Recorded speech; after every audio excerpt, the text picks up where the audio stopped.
Hey guys, tonight we're going somewhere quiet. So quiet, even the wind bows first. It's a samurai village, not the ones in movies. No duels, no honor speeches, no cherry blossoms falling on perfect armor. Just rice, mud, and rules so specific they'll tell you how long to kneel before you apologize for breathing too loud. You're not a warrior. You're not even important. You're background. And background doesn't complain when the winter leaks through the walls or when a sword passes without explanation. But tonight, we'll walk with you from the frozen floor at sunrise to the faint glow of lanterns that weren't lit for you. Before we begin, take a moment to like and subscribe, but only if you really enjoy slow history like this. And let me know in the comments, what time is it, and where are you listening from? Let's begin. You wake before the rooster. Not because you want to, not because you have somewhere to be, but because the frost that settled on the thatched roof overnight has begun to melt, and the drops fall one by one onto your face. Cold, steady reminders that morning doesn't ask for permission. You sit up slowly. The tatami beneath you creaks. It's thin, worn, and smells faintly of smoke and rice. Your back aches from sleeping on your side. Your knees ache from always kneeling. And your fingers are already stiff with cold despite being tucked inside your sleeves. The silence isn't peaceful. It's heavy, like snow you haven't seen yet, but know is coming. Somewhere outside, someone is grinding millet. Someone else is chopping firewood with deliberate, quiet strikes. But no one is talking. Not yet. You dress carefully because even your neighbor notices if your belt knot is uneven. The sash is stiff, stained from ash and old miso. You wrap it twice, like your grandmother taught you. She never went to school, but she knew how to tie a life together with cloth and repetition. You step outside. The wooden floor of the Engawa is cold underfoot. You hesitate before sliding the paper doors shut behind you. Too fast, and you seem anxious. Too slow, and someone might wonder why. The morning smells like old smoke, boiled radish, and winter air. Your job today isn't noble. It rarely is. You carry firewood from the forest edge to the communal bathhouse, not because you're strong, but because you're quiet. And being quiet here is the closest thing to being trusted. The samurai live uphill, beyond the bamboo gate. You never cross it. You don't need to. Their footsteps come down often enough. Quiet, precise, like punctuation marks in the village's long, breathless sentence. When they pass, you bow. Not with flair, not too deep, just enough to say, I remember who I am, and more importantly, who I'm not. You pass your neighbor, who is already washing vegetables in the canal. She doesn't look up. You don't greet her. Conversation this early is reserved for apologies. You nod. She nods. That's enough. A dog barks somewhere. A short, offended sound. You never see it, but it always seems personally disappointed in you. You reach the woodpile. It's damp. It always is.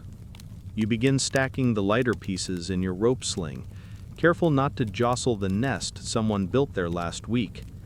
You saw it then, tiny, woven with hair and reed. You left it alone because even in a village this small, there are lives more delicate than yours. You carry the load slowly, bending your knees, keeping your back straight, not for health reasons, but because the elder one said bad posture is the first sign of a weak spirit. You didn't believe him, but you bowed anyway.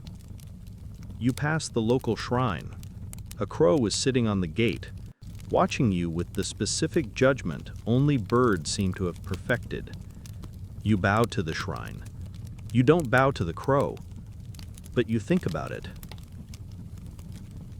You don't bow to the crow, but you think about it. By mid-morning, your hands are scratched. Your sleeves are damp. You've said 5 words since waking, and 3 of them were apologies.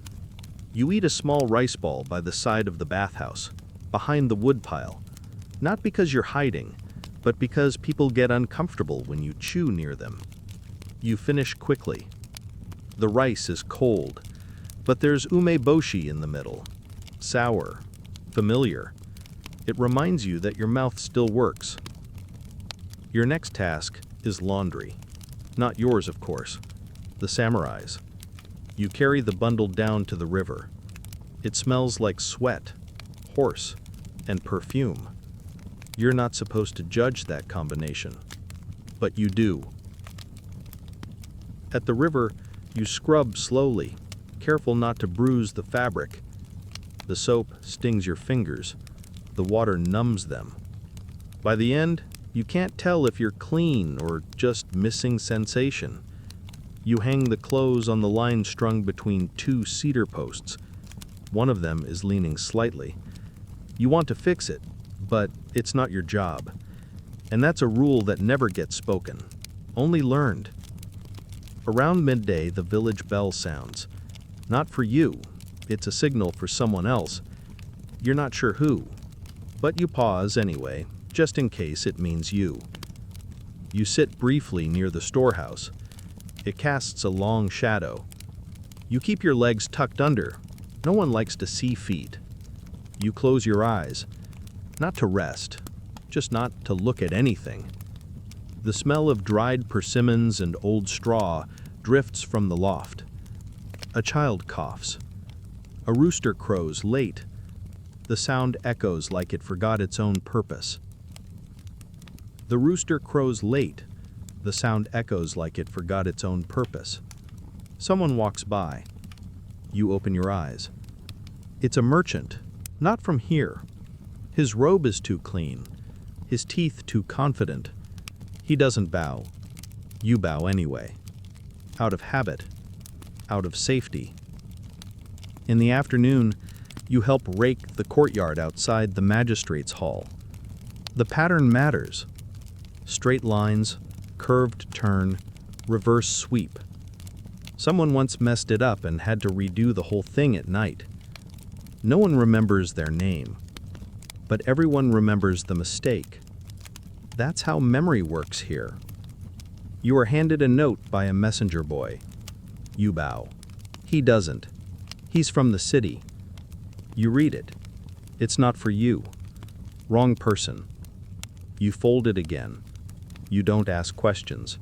You just carry it to the right door, knock once, bow, and leave. The sun dips early in winter. By the time you finish sweeping the temple steps, your knees are cold through the cloth. You stretch once, briefly, before remembering you're visible. You stop. Dinner is miso soup and pickled vegetables, eaten in silence, not as a rule, just as a habit. Words are rationed here, and you spent most of yours apologizing to a horse that flinched when you passed. You spent most of your words today apologizing to a horse that flinched when you passed. The night wind hums through the bamboo fence. You watch the lamp shadows stretch across the paper wall. Someone nearby is humming, low, tuneless, like memory trying to remember itself. You lie down on the same tatami, fold your hands the same way, breathe through your nose because that makes less noise. The frost has already started forming again above you, and tomorrow, if you're lucky, the water will fall slower. You remember the priest who once lived in the eastern end of the village.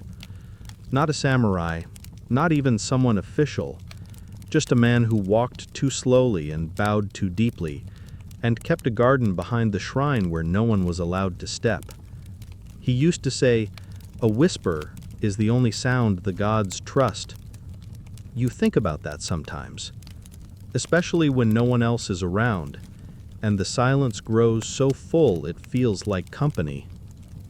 That evening, after finishing your chores, you're called to help clean the floor of the tea house. Not to serve tea, heaven forbid. Just to sweep where others will later speak softly and pretend not to notice each other's mistakes. You sweep in small, deliberate circles. Your movements are measured not for efficiency, but for humility. The corners are dusty. You pretend not to notice. Someone else is watching. As you stand to leave, you catch your reflection in a lacquered tray left on the tatami. You look tired. You look like everyone else, which here is the goal. Outside, the trees rustle with no breeze. The lanterns creak slightly on their poles. You pass a group of children practicing bowing in front of an elder. One of them stumbles. No one laughs. But someone's mother sighs so quietly, it might have been the wind. You cross the bridge near the rice paddies. The water below is nearly still, broken only by the flit of a crane's wings as it lifts off, too elegant for this hour. You bow to the animal. You're not sure why. Maybe just to keep the rhythm. By now, your feet are raw. Your eyes sting. You forgot to drink water today. You only notice because your mouth tastes like nothing, and even nothing has a weight to it. You find a moment to sit near the edge of a bamboo grove. No one is there. The air smells green, sharp, and distant. You pick up a fallen leaf. You think about keeping it. Then you don't. The temple bell rings once in the distance. Not an alarm, just a reminder that night has boundaries too. They say the samurai lived by the sword, but that sword didn't polish itself.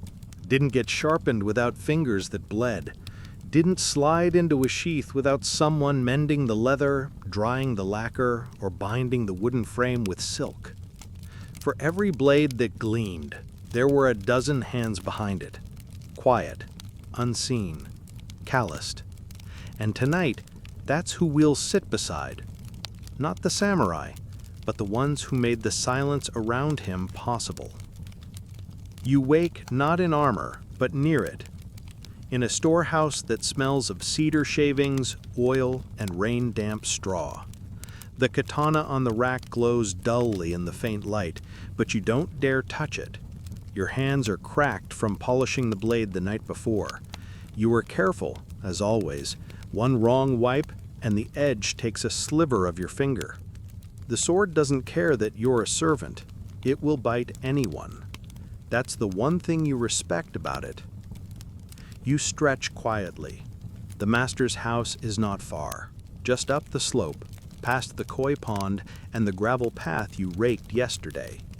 He doesn't wake early, but you do, because you have to prepare the room, lay out the robes, test the tea temperature, and sweep the walkway for the third time in 24 hours, just in case a leaf dared to fall again. You are a kashi, a live-in servant of a lower samurai household, not a slave, not quite family. You're expected to disappear just enough to be missed when something goes wrong. The others in the house stir slowly. Old Isano prepares the ink and brushes. The Lord writes letters every third day, even if he has nothing to say. His penmanship is prized, not for beauty, but for tradition. Isano grumbles at the brush hairs, which fall out too easily now. She says it's because the badger population is getting lazy. You pass by the kitchen, where Yuki-san, the cook's daughter, is boiling rice and fish broth. She doesn't look at you. Not because she's rude, but because hierarchy has a shape, and eye contact bends it. She lays out breakfast in silence. Pickled plums, daikon, a bowl of barley porridge. The master eats slowly, so you must prepare quickly. The morning continues not with noise, but with precision. You fold the outer robe so the crest faces inward. You clean the inkstone again. You refill the water at the edge of the pond, not from the center. That's where the master's reflection prefers to appear. The rules aren't written, but you learn them in bruises. You hear footsteps, not the master's, but his page, a boy not much older than you were when you first arrived. He walks upright, too upright, still trying to be noticed. You nod at him. He doesn't return it.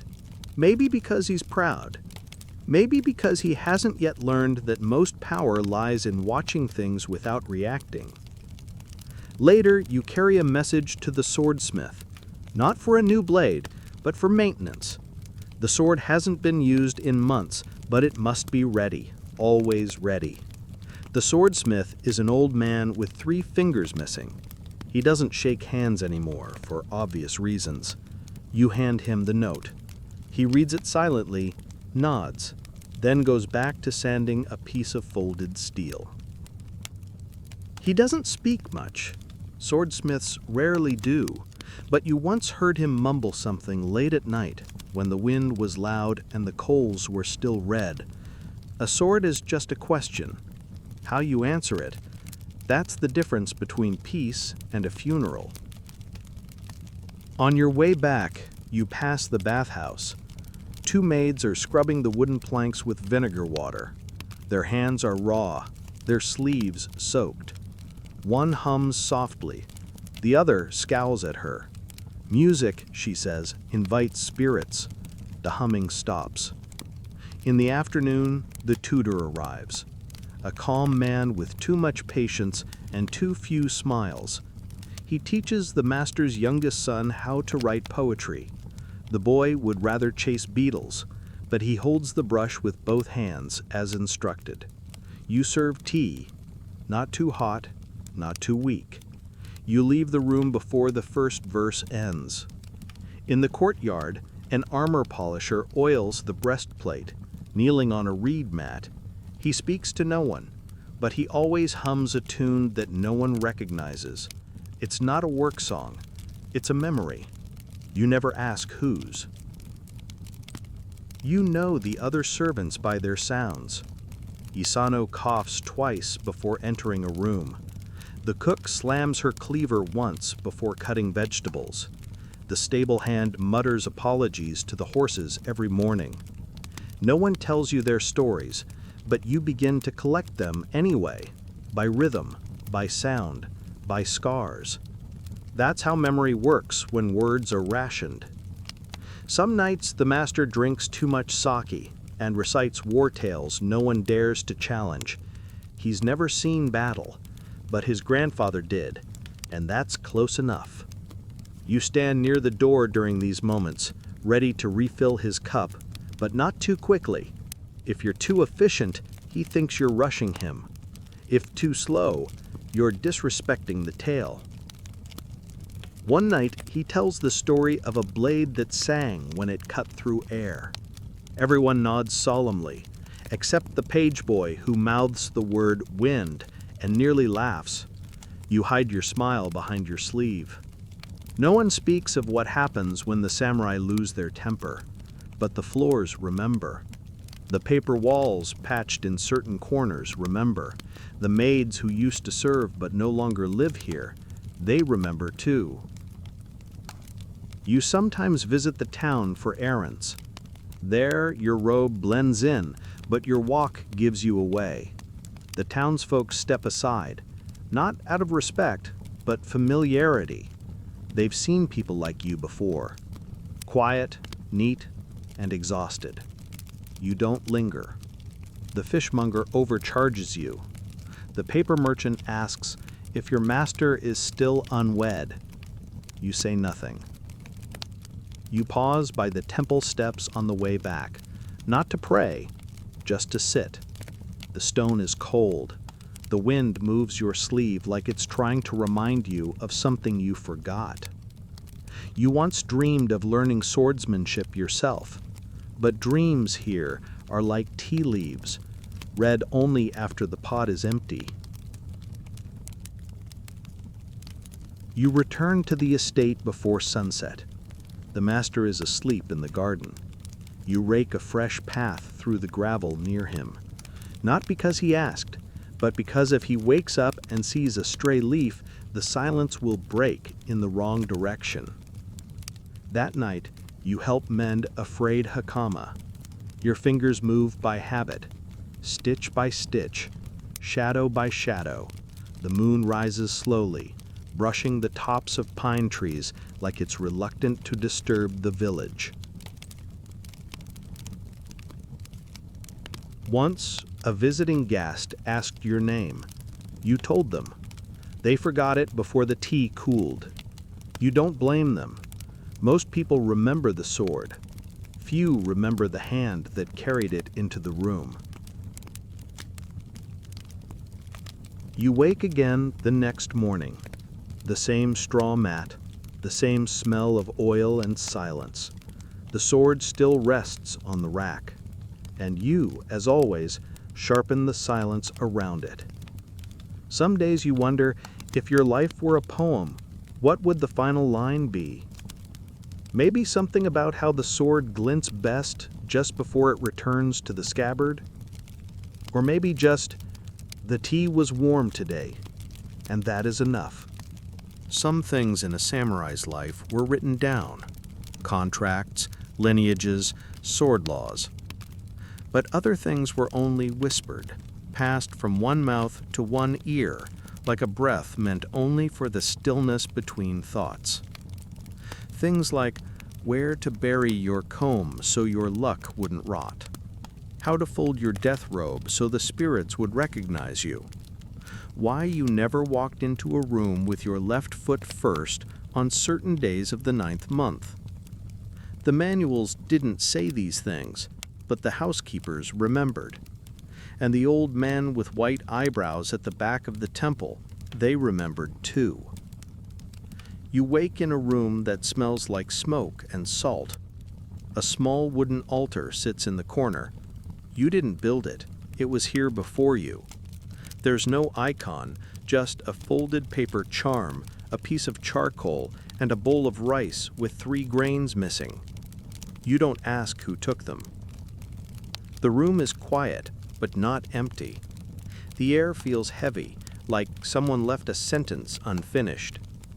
You sweep the floor with slow strokes, making sure not to disturb the dust in the northwest corner. That's where the night spirit is said to rest, especially during harvest season. No one knows why, but the mat in that corner always wears out first. Outside, the samurai prepares for a ceremony. Not battle, not marriage, not promotion. A cutting ceremony. It's not for display, it's to test a new sword. Not against dummies, against meat. You've heard whispers. Sometimes it's pig, sometimes it's something more human-like. They don't let you near it. You only carry the tray with the white cloth, the water, the salt. Salt for cleansing, cloth for wrapping, water for forgetting. You wait outside, holding the tray steady. You hear nothing. Then a single sound like someone slicing a melon in a cold room. That's all. Later, they burn the cloth, not the blade. In the temple, the priest doesn't smile. He holds a lacquered box wrapped in silk. Inside it, hair, a tooth, maybe a fingernail. No one opens it. No one names who it belongs to. It's called a yubune, a ghost container. Every major house has one.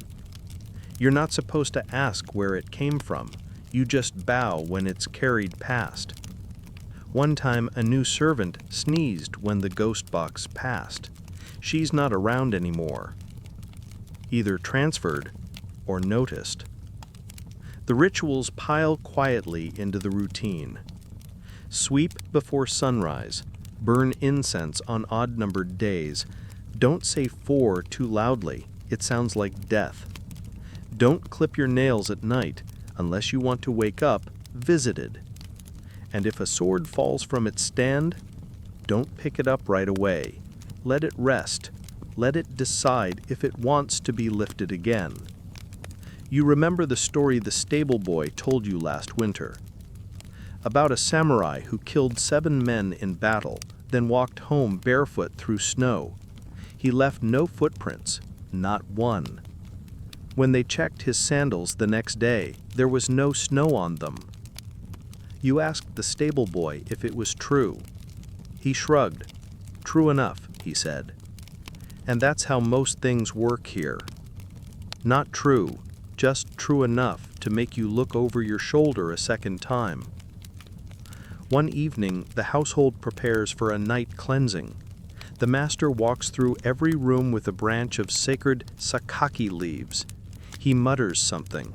You don't ask what. You just kneel until your legs go numb. At the end, he places the branch behind the altar. The next morning, it's gone. Everyone pretends not to notice. The bath is hotter than usual that night. Steam rises past the rafters, and the bathhouse smells faintly of sake and mint. A maid whispers that tonight is the Kaimon no Hi, the day of open gates, when the spirit world drifts slightly closer, like a door swinging ajar in a quiet hallway. She says if you leave a bowl of rice by the plum tree, your ancestors will visit in your dreams. You leave one. That night, you dream nothing, but the bowl is empty in the morning. They say a true samurai must be ready to die at any moment, but no one tells you about the rituals they perform to prepare for that moment, even if it never comes. Some keep a death letter hidden in their sleeve, a farewell they update every season. Some bury a comb in the northeast corner of their estate, so their soul doesn't wander. Some wear their underrobe inside out on battle days to confuse the spirit of death just long enough to dodge the first arrow. The master you serve once told a guest that he doesn't fear death, but you've seen him recite the same line from the Hagakure every morning before he draws his blade. The way of the samurai is found in death. He whispers it like a prayer, like someone asking to be believed. You once found an old charm hidden behind the kitchen's support beam. It was made of rice paper, folded tightly, bound with hair. You showed it to the cook. She took it without a word and burned it in the hearth, then made you sweep the ashes into the river. You never asked again. You did, however, stop leaning against that beam, just in case it remembered you. Ritual surrounds everything, not just swords, but footsteps, chopstick placement, the way the master's slippers must face the garden before breakfast. Even the rice must be fluffed a certain way, not because of taste, but because uneven rice is a sign the house spirit is displeased. And displeased house spirits don't knock. They rearrange things. They call your name in a voice that sounds almost like your mother's, even though she's been gone for 10 winters. They make the tatami creak when no one's walking. So you fluff the rice, you bow to the kettle, and you burn a pinch of dried kelp near the entryway, not because you believe in ghosts, but because everyone who didn't isn't around anymore. At the temple festival, you help carry offerings. Pickled radish, sake, and a bundle of shide paper, lightning, folded into zigzag strips. A priest waves a wand of them over the master's head. The master bows deeply. Everyone watches. Later that night, a fox is seen near the estate gate. Some say it was an omen. Some say it was just a fox. But the next day the master gives offerings at the Inari shrine anyway, just in case. The housekeeper once told you this: there are two kinds of samurai, the ones that fear dishonor, and the ones that fear the silence between rituals. One will fight, the other keeps sweeping. You asked her which one she served. She said nothing. But the next morning, you found the broom perfectly balanced against the doorframe, unmoving despite the wind. Ritual is repetition, but it's also memory. Each fold of a robe recalls the last time it was worn. Each grain of rice counts more than just hunger. Each stone in the garden marks the years, not by growth, but by erosion. You may not carry a sword, but you carry the rhythm of the world that holds it. You kneel, you bow, you light the incense without speaking, and as the smoke rises, curling into shapes that vanish just before you can name them, you feel for a moment as if you've remembered something that was never written down, something sacred, something meant only for silence. They lived behind paper walls, but that didn't make them fragile. The elite samurai families, the daimyo, the noble warriors, their refined wives and careful sons lived in silence so polished it gleamed. Not just swords, but speech. Not just armor, but manners. Not just discipline, but the choreography of dignity. From the outside, they lived in beauty. From the inside, they lived in instructions. And tonight, we'll step across the threshold. We won't bow to their rank, but we'll sit just inside the screen and listen. Not for what they said, but for what they didn't. The morning in a daimyo residence doesn't begin with bells. It begins with arrangement. A robe laid precisely over a cedar box. A scroll unrolled exactly halfway in the alcove, because full length is too informal. A cup of tea poured just below the rim, not out of frugality, but etiquette. Overflow is vulgar. The master of the house, a middle-aged lord with sleeves too long and ambitions longer, sits quietly on the veranda. He does not speak until spoken to, not because he is humble, but because his silence has weight. He watches the garden, not to admire it, but to notice what has changed since yesterday. A stone moved slightly by rain. A petal out of place. A weed, daring, that will not survive the afternoon. His wife joins him later. She walks behind, as custom demands. Her kimono is patterned with subdued cranes, symbols of longevity, though her expression carries something more brittle than eternal. She bows, sits, folds her hands, and says nothing. Their children are inside, not playing, practicing. One recites Chinese poetry, another memorizes family crests. The youngest repeats the 47 principles of conduct until her lips move out of instinct, not meaning. Lunch is not served, it is presented. On lacquer trays with no fingerprints, by servants who count their steps. 3 pickles, never 4. 4 is death. Rice at the center. Fish facing left. Miso poured clockwise. The master of the house speaks once. About the weather. It is not small talk. It is a performance of emotional regulation. He once commented on a cloud formation. His son wrote a poem about it. The poem won an award. The cloud remained unimpressed. Behind the inner walls, the lady of the house writes letters. Not for correspondence, but for politics. A daughter's marriage must be arranged with grace.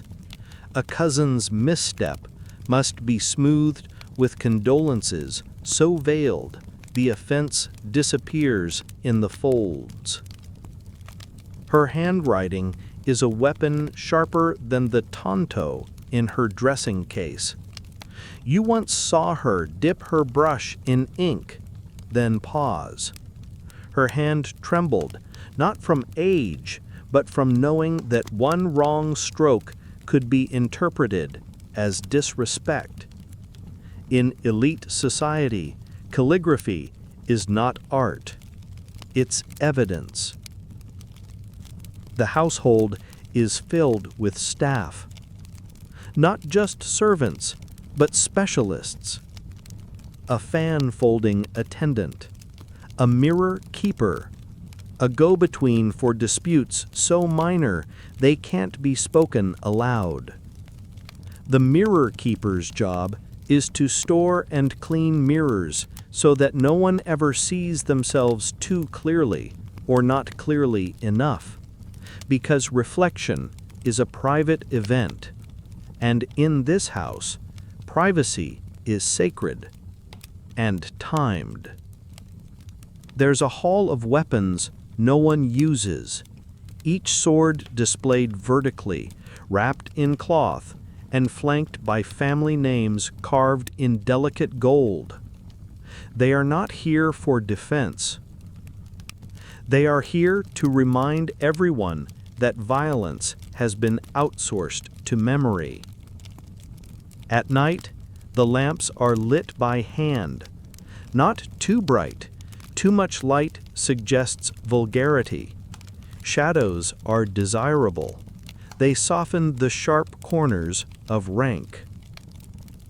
In one room, the eldest daughter practices the koto.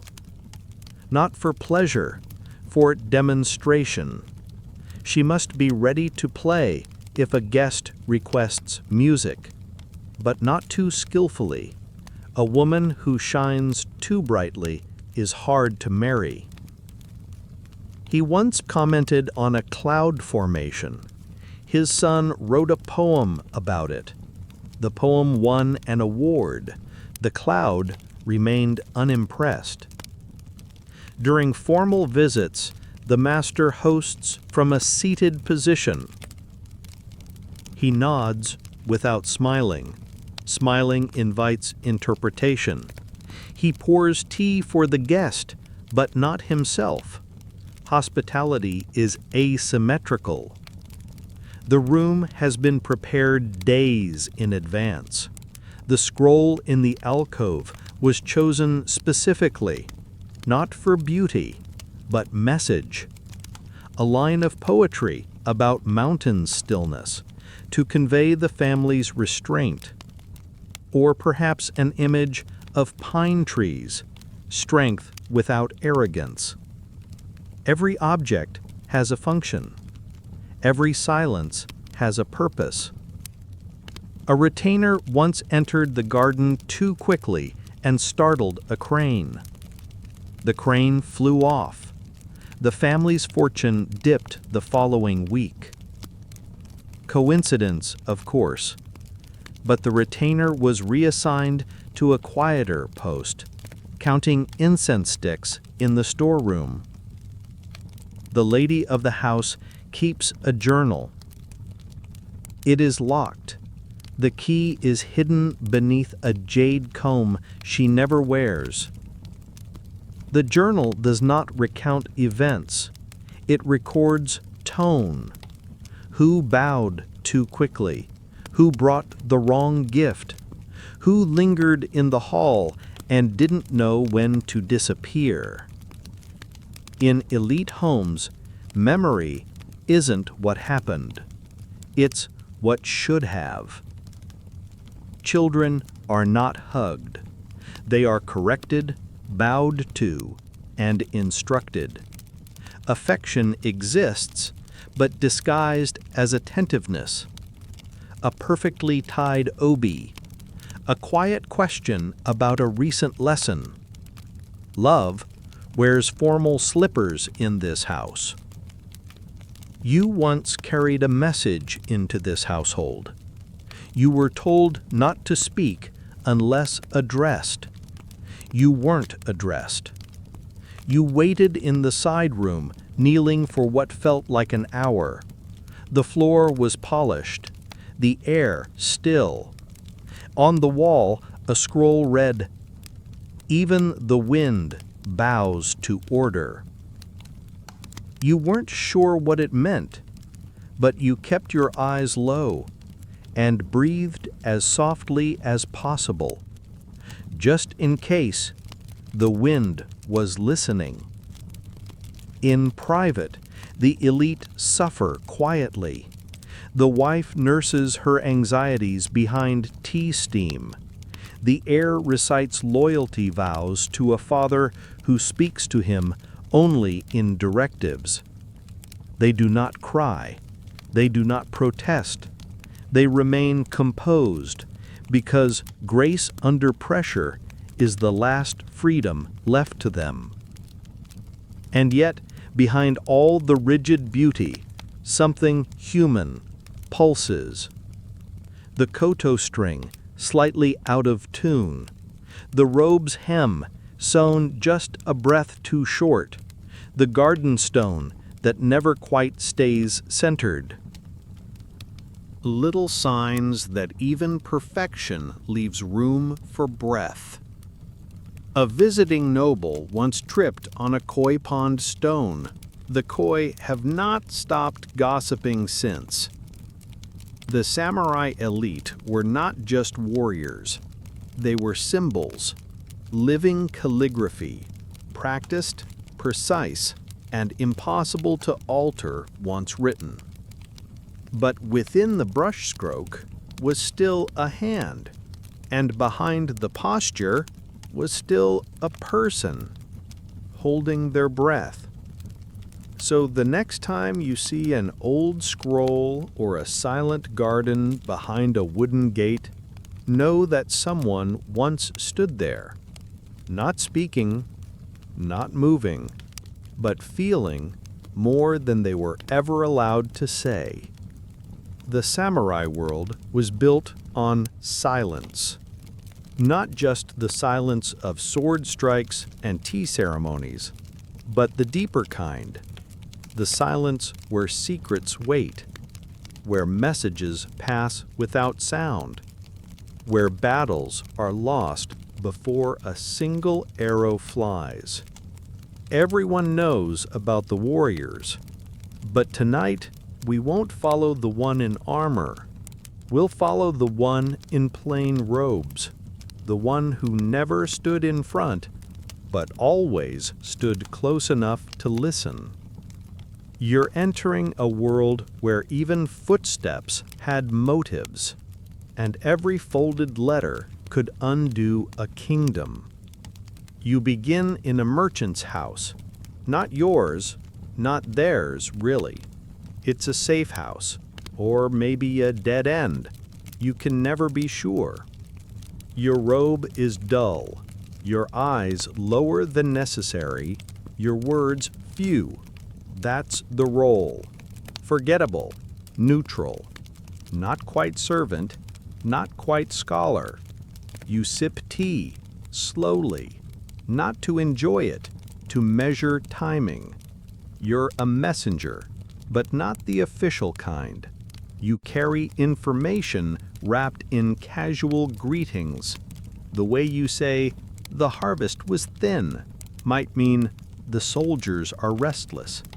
The way you avoid eye contact might say, "They've changed the password." Even your silence can be code. In the city of Edo, the shogun's palace is a labyrinth of guards, courtiers, and watchers watching watchers. There is a woman who sells incense by the bridge. She's been there for years. But the scent of her incense is different on days when the Western daimyo arrive. A little sharper, the kind that lingers on robes long enough to know where someone's been. You think she's a shinobi, or maybe just a smart widow. Either way, her memory is better than the guards. You've heard stories of spies climbing castle walls, vanishing into ceilings. But the real ones, they don't climb. They wait. A castle cook who always brings too much rice because it gives her an excuse to enter rooms no one else should.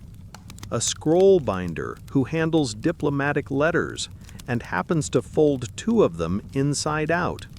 A lantern keeper who refills oil only after certain meetings, not before. They are the knots that hold the fabric of power together, and sometimes they unpick it. The daimyo have informants, but they never call them that. They're garden advisors, tea procurement officials, or retainers with a nose for trouble. One of them writes haiku, beautiful ones, but every poem mentions the wind, and the direction of the wind changes with troop movement.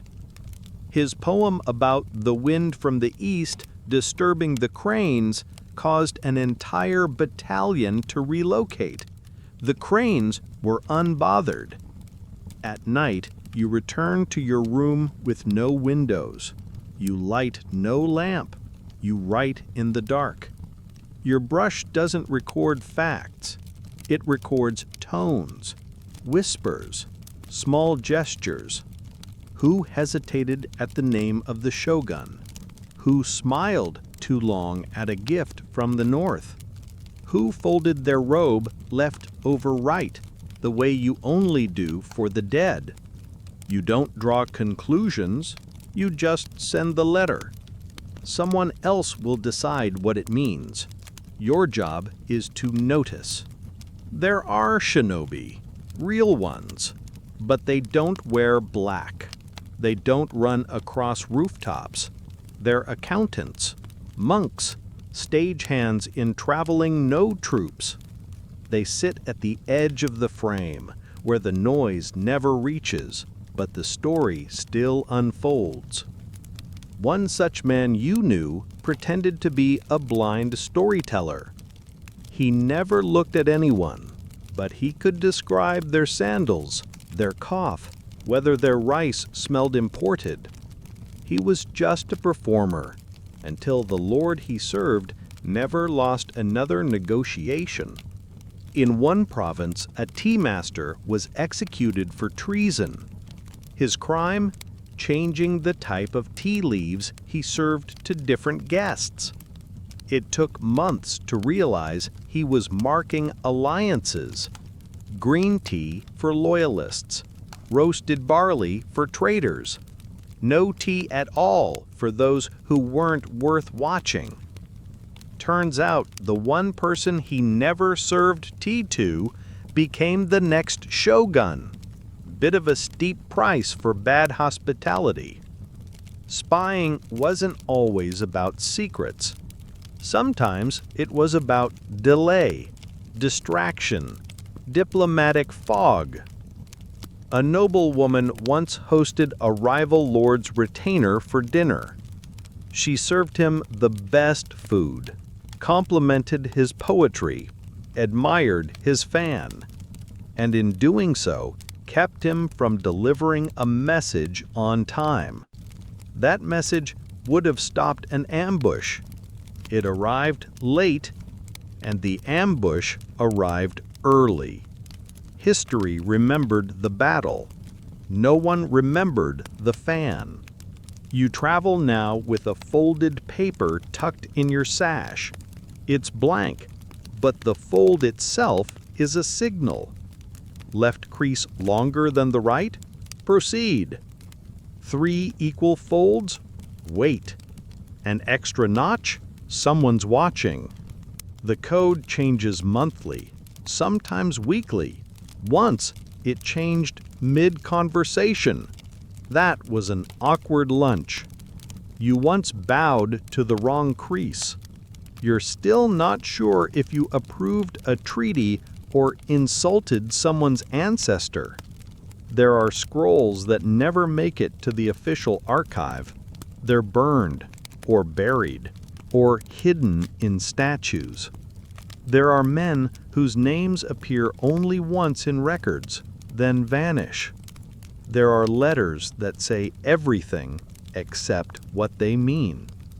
And there are whispers, soft ones, tied to the smell of smoke, the sound of sandals on dry wood, the pattern of a teacup turned clockwise.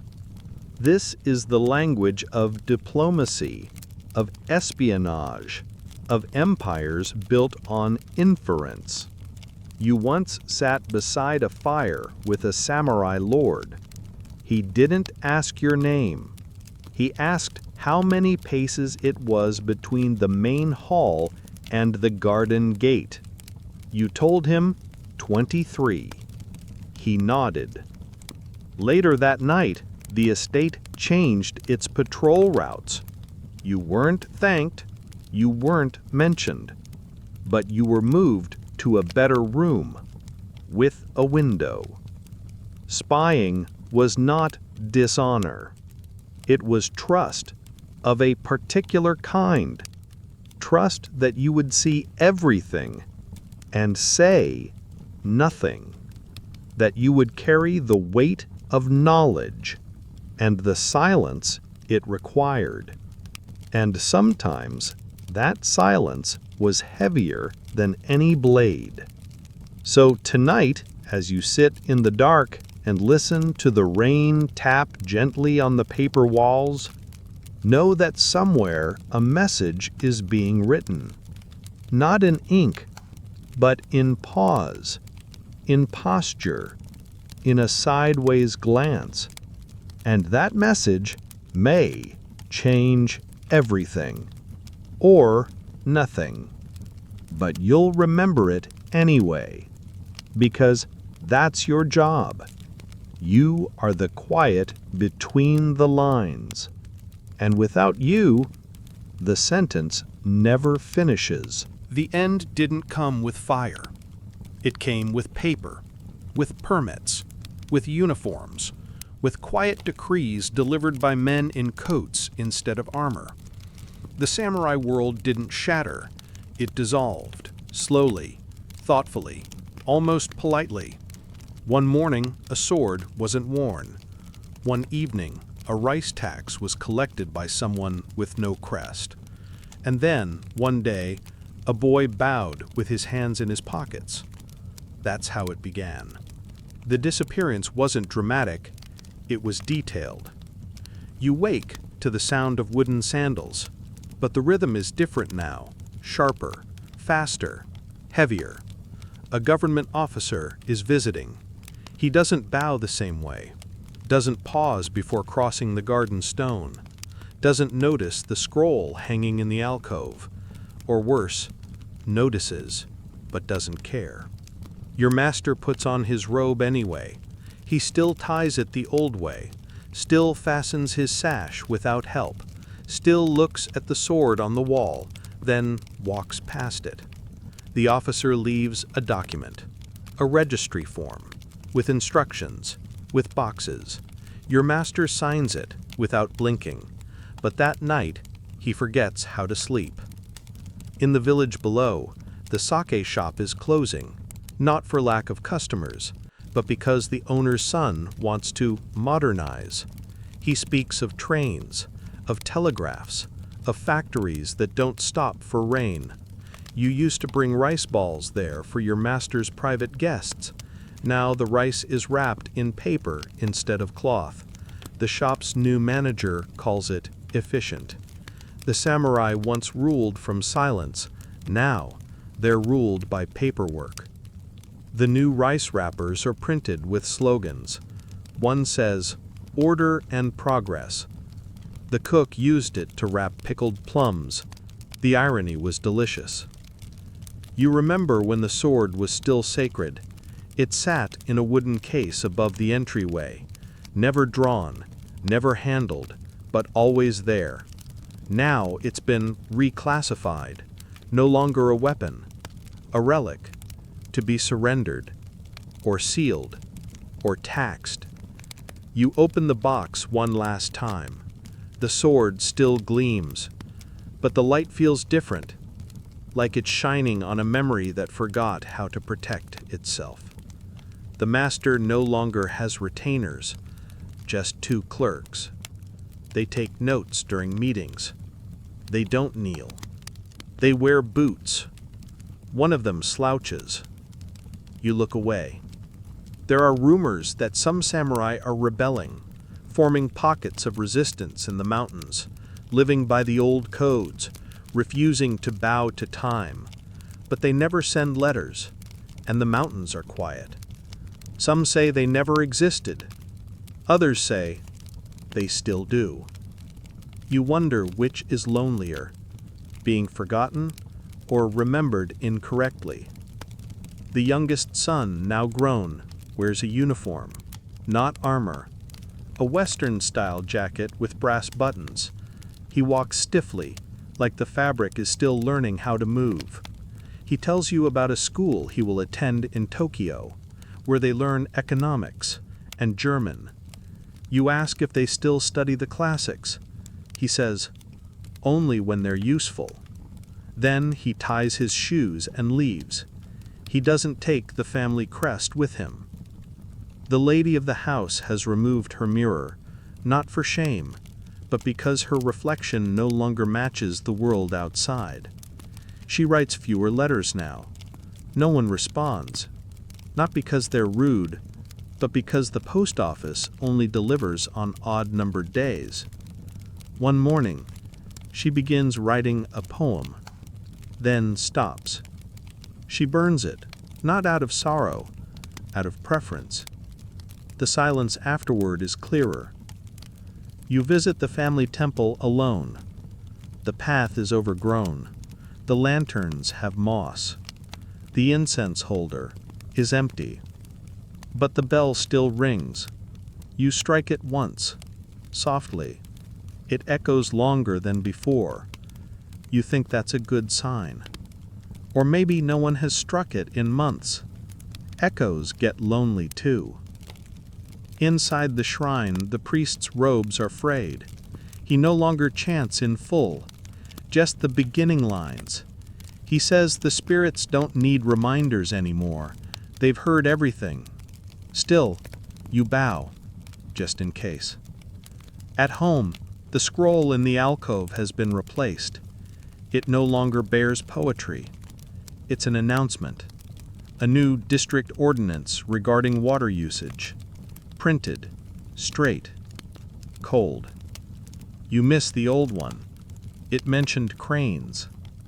You polish the sword anyway, even though no one asks, even though it will never be used, because some things aren't about utility. They're about remembering how to move your hands without shaking. One morning, your master sits by the pond. He doesn't speak. He doesn't watch the fish. He just listens. You sit beside him, not because you're summoned, but because you remember how the silence used to feel. It's quieter now, not hollow, not dead, just slower, like the world is pausing to bow before leaving the room. Later that evening, a boy runs by the estate gate. He wears short trousers and shouts something in a dialect you don't recognize. You smile, not because he's rude, but because he's fast. The future always is. And yet, in a back room, under a floorboard, there's still a folded letter, written by someone who died before the scroll changed. It says nothing important, just a description of the weather that day. The way the wind felt near the stone lantern, how the tea steamed but never boiled. You read it once a year, not because it's useful, but because someone thought it worth writing. And that makes it worth remembering. The samurai world didn't vanish, it scattered. Into gardens, into gestures, into quiet pauses between one step and the next. You can still hear it in the way someone folds a robe, or sweeps a stone path, or bows, even when no one's watching. You carry it now, not as a blade, but as a breath. And as long as you remember when to be still, and when to listen, the silence won't disappear. It will echo. Somewhere out there, a former samurai is probably polishing his boots with the same cloth he used for his sword. Old habits die, fashionably. Hey, if you're still with me, thank you. Not just for watching, but for staying. Tonight, you've walked softly through a world that didn't shout its importance. You sat where servants once waited, where warriors once whispered, and where silence meant more than speech. The samurai didn't disappear in a single day. They faded like brushstrokes on old paper, not erased, just worn thin. But traces remain, in the way someone sets a cup down gently, or in how a garden path is swept, even if no one's coming. These gestures, these quiet rituals, they outlived the armor. And maybe that's the point. We don't live by codes carved into bamboo anymore, but in the hush between tasks, in the stillness before sleep, in the memory of something dignified and unsaid, maybe we carry a piece of it still. The blade is gone, but the breath it once waited for, that still lingers, that still echoes. So before you drift off, if this kind of slow, quiet history speaks to you, feel free to like and subscribe, but only if you really enjoy this kind of hush. And let me know in the comments, what time is it? And where are you listening from? I'm Edmund, and this has been Somnus Historia. I'll see you again in the quiet.